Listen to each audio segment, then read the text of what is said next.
Hey guys, welcome back to the Soccer Report podcast. This will be the final one of the season as TFC goes back into the final. Before we get started, we want to thank our loyal sponsors, Cataldi Fresh Market with 2 locations, one in Market Lane in Woodbridge and the other one at Keele and Lawrence in Toronto. And we also want to thank Louis from 9 Round Kickboxing Fitness, 2 locations as well, one in Maple, one in Vaughan. Check them both out. They're amazing sponsors, 2 fantastic community businesses that you need to check out. So, gentlemen, welcome. I want to welcome my partners, NIKO and Dante, to the podcast once again. Once again, TFC has snuck through. And you know what, guys? I took a lot of flack because all season long I've been saying, Vanny's got to go. His head's on the chopping block. This is the end. And once again, they have snuck through. And I don't care what anyone says. They did it by luck again. As we were talking just before the podcast, anybody who watched the game, we're going to do a recap of Atlanta TFC. The goal by De Leon, and I don't want to take anything away from him because it was a fantastic goal, but Atlanta's defense was frozen in their tracks. And once again, Vanny sneaks through. By the seat of his pants, let's talk a little bit about the game. Dante, what do you think? How did they perform in Atlanta? Well, as you guys know, they got off to a horrific start. It could have been really, really ugly, really bad. They got hit right on the counter. Michael Bradley got trapped there with the line, and my goodness. He's another lucky one. He's going to make $6 million if they win it all, which they won't, but continue. And then he gets that, and then, my goodness, gives up a penalty, and thank you, Lord, for Quentin Westberg. Thank you. The highlight of this season is goaltending, and I'm not talking about Bono. The highlight is Westberg has just stood on his head. He's been incredible. Unbelievable. I think you guys got to agree with that. He's taking them all the way. Take it back to when we were on the TFC roundtable. How much times we were talking about Bono and he's not the guy and his outward passing. Then when Westberg came in, we weren't really sure what to think. Yeah, he started shaking. But you know what? He's panned out. It was a great acquisition. Yep. I mean, are we here without Westberg? I'll tell you right now, we're not. Absolutely. Not even a little bit. You know, if that penalty shot would have went in, it would have changed the whole dynamic of the game. It would have been game over. TFC would not have been in Seattle. They would have been done. My prediction would have been correct. But again, Vanny, you got to thank Westberg. You owe him a tomahawk steak at least. Anyways, guys, let's talk about them facing Seattle this Sunday. It's the final. And this is the 3rd time that these 2 teams are going to meet. Unbelievable. What do you think? 4 years. 4 years. 4 Just years. incredible. Just incredible. And you know what? I didn't think it was going to happen again. I'll be honest with you. And I'm still shocked and perplexed. They've been able to sneak through each of these playoff games. Now they're going into a hostile crowd in Seattle. 70,000 people. A strong attacking team. What's going to happen in Seattle, gentlemen? Well, I mean, first of all, I want to give your welcome to all the people that took my futures bet and took TFC going all the way to the final, which I predicted before the playoffs started, because this team's looking like 2016 team. Just an absolute fluke. They get in. An absolute They fluke. get in around that 4th or 5th seed. They go through the playoffs and upset every higher seed. Nothing. Squeaked through every playoff game was a squeak through. Even when they played DC, they went right down to the wire, and then they blew them out in extra time, 5-1. Squeaked through. Atlanta, again, De Leon comes off the bench, saves Vanny's ass again. With that goal, he looked like Messi. Atlanta's defense were frozen in time. But he came off the bench due to Vanny putting him in, super sub, which kind of looks like a brilliant move by Vanny to keep going back to him. But you know what? Let's talk about one thing that happened in the Atlanta game that I don't understand. Omar Gonzalez was on the lineup. He was on the bench. He didn't start. If he's not fully fit and they figured, okay, listen, let's put him on the bench just in case, then I understand. But if he's fit and ready to go, I get Simon and Mavinga have played great together in the playoffs. But when you're starting to face better and better teams, you need your best players available. If Omar Gonzalez is good to play, he's got to be in there. My buddy was telling me a little story. He saw Vanny. He's like, you know what? Vanny reminds me of myself because he's very superstitious. He's kept the same lineup, the same subs every single game. You know what the difference between Vanny and my buddy is? My buddy's stupid, excuse the language, but he's not ready to be a coach. You can't be superstitious being a coach. Put your best player in the game. And Omar Gonzalez is not only the team's best defender, he's one of the team's best players. He's another great acquisition Between him and Westberg, they completely changed the outlook of the team. Our stats, everything. Everything. They reshaped our whole back line. They reshaped the whole back line. You got it. Without them, they would not have been here. The team is much better with Omar back there than it is with Simon. Because Simon, we're all loving him now. Everyone on Twitter is loving Simon when he's in the past few games. And he's looked like his old self. But the beginning of the year, Simon was terrible. I agree. He looked like he lost a big step. So you know what? If Gonzalez is ready to go, you can't be superstitious and stick with your original lineup. You got to put Gonzalez in at center back. If you want to play 5 at the back and keep Simon and Mavinga, and maybe that way we can deal with Seattle's attack on the wings, go ahead. But Gonzalez needs to play. Talking about superstition, I just want to backtrack for 1 second back to Atlanta. The original goal, the first goal, we talked about the turf and the field playing conditions. That's another squeaker. That ball took the craziest bounce I have ever seen. Talk about horseshoes and superstition. Nobody has bigger horseshoes than Vanny. That goal should not have gone in. It took a crazy bounce. Would have never happened in La Liga, Serie A, or any other league. Because they were playing on that artificial turf and that crazy bounce took place, they squeaked through. Yeah, that ball doesn't go in on a grass field. Absolutely not. Which, again, I've been a big proponent that every soccer team should be playing on at least a partial grass. Like the way that TFC's new field is like, it's a little half and half or whatever it is, whatever's going on down there. But you can't be playing on solid turf. The ball takes funny bounces. You can even see it when they're playing. Like, it's not the best soccer it could be. But not to take away from Benazet, like, the build-up there was beautiful. Absolutely, like, Simon, but I'm just saying, that shot would not have gotten to the back of the net if that were grass. It would have never taken that bounce. I know about turf. I've got 80,000 square feet of turf behind me. That ball would never have taken that bounce. It only happened because of the turf and the rubber infill. That crumb rubber gives it that bounce, and that's why that ball took that crazy curve, and the goalie could not predict it. That's why. And you know what? As good as TFC played, something tells me Joseph Martinez wasn't 100%. Agreed. That guy was virtually nowhere. He was shadowed. He was honestly, our defense is good, yes, but Joseph Martinez was one of the best strikers that MLS has ever seen. He had a bad game. He had a bad game. Yep. He was held in check, which makes me think either it was just a really bad game or he wasn't 100%. Either way, doesn't matter. TFC squeak through, dominate through. We're in the finals once again. Absolutely. My fear is that I've been saying this whole time they remind me of 2016's team, and what happened in 2016? They lost to Seattle in the finals. You got it. And the same will happen this Sunday. Although I want TFC to win because I am a Toronto fan, but Vanny's got to go down. And this is it. This is going to happen on Sunday. It is going to be Seattle's day. They cannot win in Seattle for a bunch of reasons. Number one, Altidore.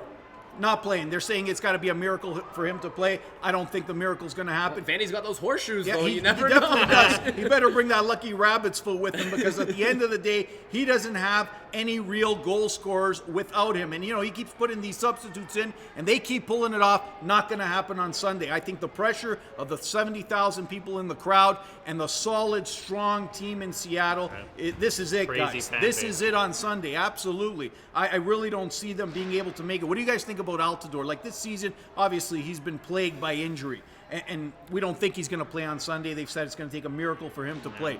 What's going on there? What do you guys think?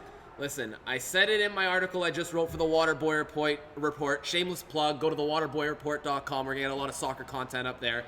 Secondly, Altidore and Bradley, to an extent, have nothing left to prove to the fans. Right. They're legends in Toronto. They'll forever be known as BMO as two of the best players of all time to step foot on that field. They have nothing left to prove to the fans. We did re-sign Altidore. I would love to have him back next year, but they need to start preparing for their future. Bradley as well. If we win, he gets that automatic contract. He'll be back next year.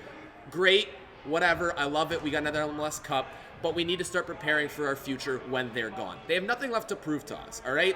They're legends, but you know what? Every legend has the end of his career, and whether that's 1 more year, 2 more years, we know what Altidore is. We know he's a great striker, and he's a beast when he plays, but we also know he's been coming into a little bit of injuries lately. Hopefully he's healthy to go next year, but it's not looking like it's going to be this Sunday. Let's be frank, they were the pillars of the team, along with Jovinko. Obviously, he's gone, but the three of them being the designated players, really, because of them, this team has had so much success. Would you agree? I'm going to have to agree with NIKO here. And just to add to that, it's actually Josie Altidore's 30th birthday. That's right. So we're going to give a nice birthday shout out to Josie Altidore. You've been the beast you are. And he's got great taste in cars. I won't say what car he drives, but he drives a fantastic car. Oh, okay. Yeah, and let's just say it's not a North American car, it's European. Oh. But yeah, I'm definitely. You know what? I can't see this. I could definitely probably seeing this. Maybe his last ride, maybe with Toronto. Who knows? Yeah, we still under contract for next year, But, so yeah, we'll see what happens. With his injuries, I just can't see him being the same guy. I just can't. When he plays, he's a beast. And you know what? That mentality, if you have that mentality in the MLS, you'll always be successful. If he can play the game, he'll be a great striker. Yeah, My question is, can he play the game? His mindset, too. Like, I don't know, there's some times in the game where I just think, like, he doesn't want to run, he doesn't want to do this, and then well, I think anybody who's played and you've played the game just explodes. Once you've had a few injuries, you've had multiple injuries, that fear in the back of your mind is always there that, you know what, I'm going to re-injure this injury. His hamstring, it's absolutely, unbelievable. and that is what is preventing him from going 110%. He's always got that in the back of his mind. Until he can overcome that, he will never be the Altidore of old. I agree. If Josie's 80%, do you play him Sunday? Absolutely, I would. If I were the coach, you got 100%. it. I'd play him If Josie's able to tie up his boots, I'm having him out there because you never know. Remember the game in our cup final when he was hurt and then he played another 10 minutes, scored the goal, and subbed right off? You never know what Altidore can bring to the table. If he can even go, if he's even 50% and he's saying to Vanny, listen, put me in, I put him in because what's the alternative? Subbing in Mullins again for the third time as the third sub? Come on. Mullins. I had someone try to convince me on Twitter that without Mullins, De Leon's goal doesn't happen because Mullins spaces the field properly. Oh my gosh. That was nonsense. I don't get the Mullins sub. That's nonsense. You're paying a lot of money for Erickson Gallardo, who's saying. a quick, young player. Quick. Why not have him go in there? He's not a traditional You striker. know why? Because Vanny's not a good coach. That's why. Well, he's not a traditional striker. We should make you the coach. I'm going to say NIKO should be the coach. Much better than Vanny. Look at that analysis. Listen, I would love the pay raise to be a coach, but you know, at the end of the day, Gallardo's quicker on the ball. He can move fast. He can run better both ways. You don't need Mullins at that state to clog up the middle. He doesn't do anything. Like, I mean, listen, I don't know too much. We haven't seen too much of him this year, but you're in the playoffs now, okay? You're not just throwing someone in. You need someone that, to me, can make a difference, and I would rather see Gallardo out there than I would Patrick Mullins. Agreed. That's just me. Agreed. Dante, who do we need to watch out for in terms of Seattle? What are their strong points, and who should we be looking to mark, or who should we be looking to basically block and stop the strong Seattle team? I'm going to throw a quick name out there for Seattle, and NIKO Lodeiro, guys. Everything on the offensive end goes through him, and my goodness, did he ever just tear LAFC apart in the semifinal, and I'm telling you, which was pretty remarkable. Yep, and then as well Diaz. Yeah, Diaz. Striker Diaz. Sure. My goodness, those two together, they're completely in sync right now, and the Sounders look dangerous. So offensively, you would say they're a serious threat, obviously. Yes. I think at the end of the day, depending on who TFC starts in the back, we do have a strong defense. Like we do. That's been our strong point, our goaltending. So we could be a match for them. Yep. Defensively, we're strong. What do you think, NIKO? Well, I mean, defensively, we are very strong.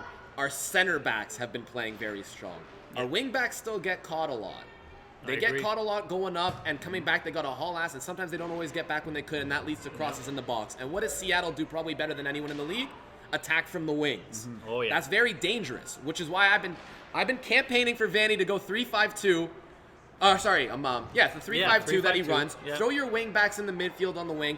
Throw Simon, Mavinga, and Gonzalez if he's ready to go at the back, just like they did to Seattle in 2017. And in 2017, we stumped their attack 1-2-0. All we had to do was play off the counterattack. I know we don't have someone like Josie to go forward if he doesn't play, but we have to do it like that because they kill you from the wings. They do. And if we have Auro get caught up, if we have Moro get caught up the field, Lorea comes in. If he comes in for one of the fullbacks, he didn't last week. He came in for a forward last week. That's right. Yeah. But if he comes in for a fullback this week and he gets caught up there, they will make us pay on the wing. For sure. We have to play it smart. And so to me, you got to have at least 3 center backs in the back to protect that. That was actually, to add to that was a very interesting tactic that Vanny did last game. He had Auro and Lorea on the field at the same time. Well, I mean, at the end of the day, we talked about this before on the podcast. Lorea's attacking has been next level. Exactly. Why not try him as a winger? It's a no-brainer. I mean, don't get me wrong. His defense has been good, too. He's been able to come back, but it has been... He's a really versatile player. I guess he's another highlight very of this unique. TFC season. Yep, along unique. with the goaltending and defense. But I think Lorea has been a super amazing addition to the team. So that was great scouting because obviously he's made a massive impact on this team. Let's talk about something that I know a lot of people are thinking of. If you've been a TFC fan for a while, the curse, the Fry curse. Okay, so we had him, we traded him. At the end of the day, he caused us a defeat in the MLS Cup. He make this pay. What do you guys think? What do you think Sunday? Is it a repeat of the curse? Fry's a big game goalie. Yeah. I mean, very big. He's a big, even the 2 goals we scored on him in the finals in 2017, I mean, it was an Altidore great opportunity. And then the second goal was, I'm pretty sure Armando Cooper hit it off the post or whatever. That's and right. it landed right on Vasquez's Vasquez's foot and he just tapped buried it an in. empty net. Fry is a big game player. Yeah. He's going to show up. We're not going to beat him with any weak chances like we've been scoring the past few games. right. Oh, If yeah. we want to score, we're going to have to bring our big guns out there, and we're going to have to give him everything we got because he's a big-time goalie. Yeah. Who would you say has been performing better in the last couple of playoff games? If it's Westberg or Fry, and we had to compare, how would you compare them? I'm going to give it to Westberg. I mean, of course, TFC bias. He's going to give it to the TFC guy. I mean, without Westberg, we're done. Like, Absolutely. that penalty he saved in Atlanta I'm was glad you huge. admitted it. All I'm glad you all admitted the it. saves in DC. Yep. Like, I mean, without Westberg Without on him, that the team is the done. team loses to Absolutely. DC. Without Westberg, the team loses to New York. Without Westberg, the team loses to Atlanta. We don't win any Yeah. of those games without him. That's right. So, I mean, I'm giving him the nod. Fry has been big for Seattle. Yeah. He hasn't been as big as Quentin has for us. Like, it's not even close. Agreed. Dante, I what do you think? I could speak of Fry's highlights too. And then in LAFC, there were moments in that game where, you know, they were on the break as well, and Carlos Vela, they had the chances, and you know, Who Fry won came up the big goal as well. scoring title? Yep, And Vela, MVP. MVP. So, Stephen Fry, you know, he's a man, a big time man as well. So He's a big-time player. Good. But that's and you know what? it. That's great to see. Actually, that's what you want in a final. 2 phenomenal goalies. exactly, it's gonna be a and hell of a game. That's what we're looking for, a quality game, and I hope that that's what we get. I hope most of these players come to play and that it's an exciting game for the fans, because at the end of the day, that's what fans want to see, and that's what we need for North American soccer. An exciting game and a goal-scoring game, a high goal-scoring game is what we need in North America, because that's what the fans that's what really fans want. get excited over. Exactly. You And I got want to it. touch on, because you said, you know, you've been a fan of TFC for a while, you see it. Yep. I've been having an issue lately. I've been fighting with this. Is that a lot of people, because they see, you know, you going at Vanny Yeah. and they see making changes, and now with us going to the finals, they're all trying to say, see, this is what happens when you have faith in the team. You don't boo the team. You don't question their decisions.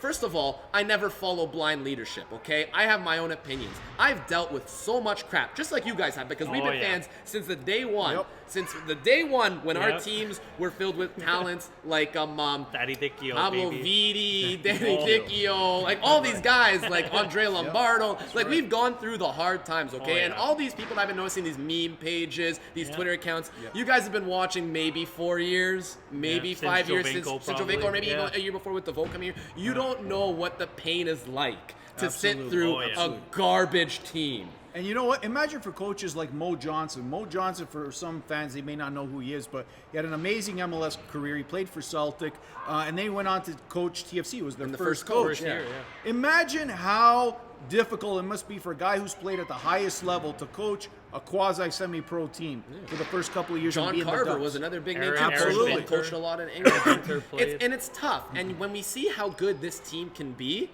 we don't accept anything less than.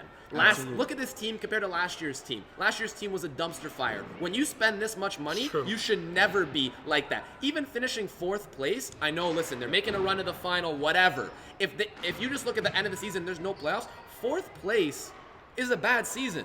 That's right. This is the team that spends within the top 4 of the league. You should be That's right. top of the market. You should be getting home Yeah. playoff games. TFC is going to be losing money this year because they're not getting these home playoff games That's that they right. need Absolutely. to feed their pockets. MLSE is not going to be happy with them. No, and you know what? Bill Manning, who's a great guy, and I got to tell you, as a person, he's fantastic. He said it. He said, you know what? Yeah, there have been some issues this year, and we're going to reevaluate, especially if TFC hadn't made the playoffs. Now that they've made the playoffs and now that they're going to the final, it's going to be interesting to see what happens. Hypothetically, if they lose this Sunday, which I think they will, and not that I want them to lose this Sunday, but I think they will, because listen, just look at the stats, look at the two teams, and compare them. It's very fair. TFC is not going to come through this, but It could go either way, right? It could go either way. It could go either way. Yep. If TFC loses this Sunday, what does Manning do? Does he keep Vanny? Does he revamp? Does he reorganize? What do you think? I've been saying for way back when, like this was months ago, in the middle of the season when we were terrible and we were all saying that Vanny's not lasting the end of the year. I've always said Vanny makes it to the end of the year. He's made it to the end of the year. We're in a final. I don't see how you let go of a coach that's coached you to the finals, whether it's dumb luck, whether Yeah, it was dumb luck. It just but results, regardless, I don't see how you get rid of that coach.